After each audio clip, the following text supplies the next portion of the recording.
Hello everyone, welcome back in my channel. So in the previous video, which was the part 1 of this video, उसमें मैंने आपके साथ chapter 1 and MP accommodation control act का overview discuss किया था. इस video में मैं आपके साथ सेक्शंस 21C से लेके 21I एंड सेक्शन 3 डिस्कस करूँगी. So let's start. आपको मेरे चैनल पे प्लेलिस्ट मिल जाएगी एमपी अकोमोडेशन कंट्रोल एक्ट, उसमें इसका पार्ट 1 मिल जाएगा. तो वहाँ से आप पार्ट 1 देखिए एंड कंटिन्यूएशन में फिर पार्ट 2 देखिए. मैं लिख देती हूँ, it is part 2 of the same video. ठीक है. So now we have to start from section 21C. 21C बोलता है लॉफुल इंक्रीज किसे कहेंगे. So lawful increase means an increase in rent permitted under the provisions of this act. तो जो भी इस एक्ट के प्रोविजंस में परमिट हैं उसे हम लॉफुल इंक्रीज बोलेंगे. ठीक है. Let me check. ओके, हाँ, this is better. So 21D क्या बोलता है. 21D कहता है लीज़ क्या होगी. तो इसमें डेफिनेशन बहुत छोटी सी है. वो बोलता है लीज़ इंक्लूड्स सब लीज़. लीज़ में हम सब लीज़ को इंक्लूड करेंगे. और ये डेफिनेशन बहुत इम्पॉर्टेंट है. प्रीलिम्स में काफ़ी बार यहाँ से सवाल बन चुका है कि लीज़ में क्या इंक्लूड होगा. तो लीज़ में सब लीज़ इंक्लूड होगा एंड लीज़ 21D में डिफाइन है. 21E okay, which is members of family. तो मेंबर्स ऑफ फैमिली में कौन कौन मेंबर्स माने जाएंगे फैमिली के और कौन कौन नहीं माने जाएंगे. सो मैं पहले रीड करती हूँ. This is important definition. So in the case of any person means the spouse, son, unmarried daughter, father, grandfather, mother, grandmother, brother, unmarried sister, paternal uncle, maternal uncle's wife, or widow, or brother's son or unmarried daughter living jointly with or any other relation dependent on him. ठीक है. So basically आप जितने भी रिश्ते सोच सकते हैं, ठीक है, वो सारे आते हैं. जैसे कि आपकी वाइफ, आपका बेटा, आपकी बहन, पापा, मम्मी, चाचा, चाची, अगर कोई विडो है मतलब लैंडलॉर्ड के भाई की डेथ हो गई है, उसकी वाइफ है, उसका बच्चा है. ठीक है. कंडीशन एक है कि डॉटर के केस में वो अनमैरिड होना चाहिए, सिस्टर के केस में वो अनमैरिड होना चाहिए. ठीक है. तो कंडीशन क्या क्या है. एक तो अनमैरिड होना एक कंडीशन है. दूसरी कंडीशन है लिविंग जॉइंटली. ठीक है, लिविंग जॉइंटली होना चाहिए तो ही आएंगे. और तीसरी जो कंडीशन है वो है कोई और रिश्ते अगर वो डिपेंडेंट हैं लैंडलॉर्ड पे तो वो भी डेफिनेशन में आएंगे. ठीक है. So member of the family, sorry, I have use the word landlord twice, but यहाँ पे लैंडलॉर्ड की बात नहीं है, मेंबर ऑफ द फैमिली है. तो मेंबर ऑफ द फैमिली में 3 कंडीशन फुलफिल होनी चाहिए. कौन कौन होंगे. अगर अनमैरिड सिस्टर और डॉटर के केस में, बाकी सबके केस में लिविंग जॉइंटली होना चाहिए. और बाकी बचे हुए केसेस में कोई और व्यक्ति इनके अलावा जो डेफिनेशन में दे रखा है, इनके अलावा भी कोई व्यक्ति है, अगर वो डिपेंडेंट है तो वो भी, और साथ में रह भी रहा है तो वो भी मेंबर ऑफ द फैमिली की डेफिनेशन में आएगा.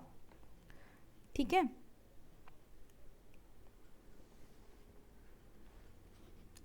नेक्स्ट देखते हैं, which is rent controlling authority. तो 21F में आपको रेंट कंट्रोलिंग अथॉरिटी मिलेगा. और यहाँ पे कह रखा है कि रेंट कंट्रोलिंग अथॉरिटी में वही ऑफिसर आएगा जो कि सेक्शन 28 में अपॉइंट होता है. और सेक्शन 28 हम बाद में पढ़ेंगे. तो वहाँ से मैं आपको सेक्शन 21F लिंक भी करवा दूंगी. अब 21G ये भी प्रीलिम्स में आ चुका है. वैसे ऐसे सवाल जनरली हमें लगता है नहीं आते, लेकिन क्वेश्चन आया था.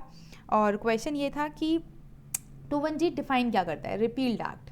तो क्वेश्चन ये आया था कौन सा एक्ट रिपील करके 1961 का एक्ट आया है. तो 1955 में एक एमपी अकोमोडेशन कंट्रोल एक्ट हुआ करता था उसको रिपील करके अब 1961 का एक्ट आया है, एंड ये बात आपको सेक्शन 51 में भी देखने को मिलेगी।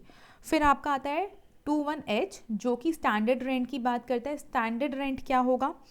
तो स्टैंडर्ड रेंट जो है वो आपका डिफाइंड है सेक्शन 7 में, ठीक है, और लॉफुल इंक्रीज जो डिफाइन है वो सेक्शन 8 में। तो इन दोनों को इंक्लूड किया गया है स्टैंडर्ड रेंट की डेफिनेशन में। डेफिनेशन में रीड करती हूँ, standard rent in relation to any accommodation means standard rent referred to in section 7 और where the standard rent has been increase under section 8 such increase rent. तो standard rent भी आएगा और standard rent में increase rent भी include होता है। ये जो 8 वाला पॉइंट है ये इंपॉर्टेंट है, इसको आपको याद रखना है। अब आता है 21I टेनेंट। अब 3 ही चीज़ें बहुत इंपॉर्टेंट होती हैं, इनफैक्ट 4 चीज़ें बहुत इंपॉर्टेंट होती हैं अकोमोडेशन या किसी रेंट कंट्रोल एक्ट में। पहला, अकोमोडेशन क्या होती है, दूसरा लैंडलॉर्ड किसको कहा जाएगा, तीसरा टेनेंट किसको कहा जाएगा, और चौथा रेंट क्या होगा। ठीक है, तो हमने 3 चीज़ें ऊपर कवर कर ली। अब हम देख रहे हैं टेनेंट किसे कहा जाएगा। तो टेनेंट डिफाइन है 21I में, मैं रीड कर रही हूँ। Tenant means a person by home और on whose account or behalf the rent of any accommodation is or but for a contract express or implied would be payable for any accommodation and includes any person occupying the accommodation as subtenant and also any person continuing in possession after the termination of his tenancy whether before or after the commencement of this act but shall not include any person against whom any order or decree for eviction has been made। तो tenant की definition थोड़ी सी बड़ी है और important है। अब इसको हम डिवाइड कर लेते हैं पार्ट्स में। तो इसमें क्या क्या इंक्लूड होगा और क्या क्या इंक्लूड नहीं होगा, 2 पॉइंट्स बना लेते हैं। इंक्लूड के लिए प्लस का साइन, एक्सक्लूड के लिए माइनस का साइन। तो पहले क्या कह रहा है, कोई भी व्यक्ति जो whom या whose अकाउंट, जिसके अकाउंट पे, ठीक है, या जिसके बिहाफ पे कोई रेंट रिसीव कर रहा है, ठीक है, और ऐसा व्यक्ति जिसके लिए कोई कॉन्ट्रैक्ट होना चाहिए, एक्सप्रेस होना चाहिए या इम्प्लाइड होना चाहिए। अब इसको मैं समझाती हूँ, एक्सप्रेस और इम्प्लाइड, ठीक है। एक्सप्रेस का मतलब होता है कि लिखित फॉर्म में आपने कॉन्ट्रैक्ट किया है और उसको सारी कंडीशंस कॉन्ट्रैक्ट की फुलफिल की हैं, ओरल भी हो सकता है। इम्प्लाइड मतलब कि कोई कह के कॉन्ट्रैक्ट नहीं हुआ है लेकिन माना जाएगा आपके जो सर्कमस्टांसेस हैं उनको देख के ऐसा लगता है कि आपके साथ भी कोई कॉन्ट्रैक्ट हुआ है, ठीक है। तो वहाँ पे हुज अकाउंट और बिहाफ, कोई व्यक्ति किसी के बिहाफ पे अगर रेंट रिसीव कर रहा है तो उसे भी टेनेंट माना जाएगा, लेकिन उसके लिए कोई कॉन्ट्रैक्ट होना चाहिए, या तो एक्सप्रेस कॉन्ट्रैक्ट होना चाहिए या इम्प्लाइड कॉन्ट्रैक्ट होना चाहिए, ठीक है। अब इसमें इंक्लूड क्या क्या होगा, जो व्यक्ति ऑक्यूपाई कर रहा है अकोमोडेशन को, तो हाँ जी, अगर कोई व्यक्ति ऑक्यूपाइंग दी अकोमोडेशन है तो वो तो इंक्लूड होगा ही होगा, ठीक है। और ऑक्यूपाइंग दी अकोमोडेशन एज सब टेनेंट है, मतलब टेनेंट ने किसी व्यक्ति को सब टेनेंसी कर दी है किसी के फेवर में, तो उसको भी माना जाएगा कि वो टेनेंट है। तो प्रीलिम्स में सवाल आता है कि क्या सब टेनेंट जो है, जो सब टेनेंट है क्या वो टेनेंट की डेफिनेशन में आता है, तो हाँ जी बिल्कुल, सब टेनेंट की डेफिनेशन में आता है। अब एंड ऑल्सो के बाद ये कहता है कि कोई भी व्यक्ति जो पोजेशन में है टेनेंसी के टर्मिनेट होने के बाद, मतलब फॉर एग्जांपल 1 जनवरी 2021 को टेनेंसी टर्मिनेट हो गई, ठीक है, और उसके बाद भी जो व्यक्ति उस अकोमोडेशन में है, ठीक है, इस एक्ट के आने के पहले, मतलब 1961 के पहले, 1961 में डेट स्पेसिफिक क्या होगी, 30 दिसंबर 1961 के पहले या 1961 के बाद, ठीक है। तो अगर कोई टर्मिनेशन ऑफ टेनेंसी के बाद भी पोजेशन में है तो उसे भी टेनेंट माना जाएगा। अब क्या इंक्लूड नहीं होगा, ये जो पॉइंट था बहुत इंपॉर्टेंट है। इसमें दो ही पॉइंट बहुत इंपॉर्टेंट है। एक पॉइंट है सब टेनेंट वाला कि सब टेनेंट इंक्लूड होगा, और दूसरा जो पॉइंट वो इम्पॉर्टेंट ये है कि अगर टर्मिनेशन ऑफ टेनेंसी के बाद भी कोई कंटिन्यूएशन इन पोजेशन में रहता है तो क्या वो टेनेंट होगा? हाँ जी, वो भी टेनेंट होगा, ठीक है। तो ये दो पॉइंट आपको याद रखने हैं। जो कॉन्ट्रैक्ट वाली बात है, एक्सप्रेस और इम्प्लाइड, इससे आज तक कोई सवाल नहीं बना है प्रीलिम्स में, बट बिल्कुल बन सकता है। अब आते हैं हम क्या इंक्लूड नहीं होगा उस पर, जहाँ पे हमने माइनस का साइन लगाया था। तो यहाँ पे लैंग्वेज है but shall not include any person against whom any order or decree for eviction has been made।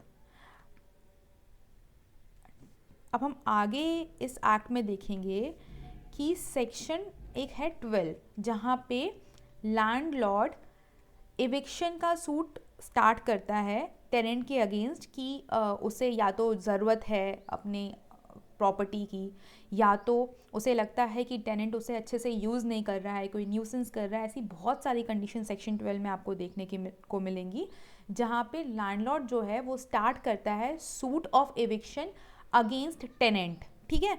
तो किसी भी केस में अगर ऐसे सूट में, एविक्शन के सूट में अगर डिक्री या ऑर्डर पास हो चुका है, ठीक है, अगर डिक्री या ऑर्डर पास हो चुका है तो उसे हम टेनेंट नहीं बोलेंगे, ठीक है। तो क्या इंक्लूड नहीं करता? कोई भी व्यक्ति जिसके अगेंस्ट ऑर्डर ऑफ डिक्री या एविक्शन पास हो चुका है। तो ये हमने पढ़ा कि टेनेंट की डेफिनेशन में कौन कौन आता है और टेनेंट की डेफिनेशन में कौन कौन नहीं आता है। बहुत इंपॉर्टेंट है ये, प्रीलिम्स से हर साल, चाहे लोअर जुडिशरी हो चाहे हायर जुडिशरी हो, एक क्वेश्चन तो बनता ही है इससे। मतलब डेफिनेशन से एक क्वेश्चन बनता है, तो पॉसिबिलिटी है कि डेफिनेशन से जब एक क्वेश्चन बने तो वो टेनेंट से बने, ओके। सो अब हम देखते हैं सेक्शन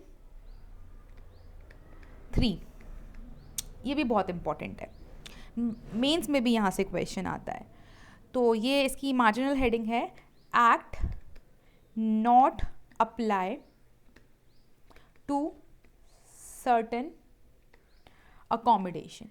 कौन सी ऐसी अकोमोडेशंस हैं जिन पे एक्ट अप्लाई नहीं होगा, ठीक है। 1961 MP accommodation control act apply नहीं होगा। तो nothing in this act shall apply to, अब ए और बी, 1 के ए और बी सब क्लॉज दे रखे हैं, इन पे अप्लाई नहीं होगा। और 2 दूसरी बात करता है, ठीक है, कि कब गवर्नमेंट नोटिफिकेशन से एग्जेम्प्ट कर सकती है। तो पहले हम सबसेक्शन 1 देखते हैं। सबसेक्शन 1 का क्लॉज ए कहता है कोई भी अगर प्रॉपर्टी है जो गवर्नमेंट की प्रॉपर्टी है, ठीक है, तो उस पर ये एक्ट अप्लाई नहीं होगा, ठीक है। और अगर कोई प्रॉपर्टी है, मतलब कोई अकोमोडेशन है, बी कहता है कोई अकोमोडेशन है जो प्रॉपर्टी लोकल अथॉरिटी की है, ठीक है, लेकिन जो नॉन रेसिडेंशियल पर्पस के लिए यूज होती है, तो उस पर यह एक्ट अप्लाई नहीं होगा। मतलब कोई म्यूनिसिपल अथॉरिटी या कोई नगर निगम की कोई प्रॉपर्टी है, कोई हाउस है, ठीक है, और वो नॉन रेसिडेंशियल पर्पस के लिए दे रखा है तो उस पर ये एक्ट अप्लाई नहीं होगा। लेकिन अगर वो रेसिडेंशियल पर्पस के लिए दे रखा है तो उस पर ये एक्ट अप्लाई होगा, ठीक है। ये रेसिडेंशियल और नॉन रेसिडेंशियल से प्रीलिम्स में क्वेश्चन बनता है। अब नेक्स्ट देखते हैं,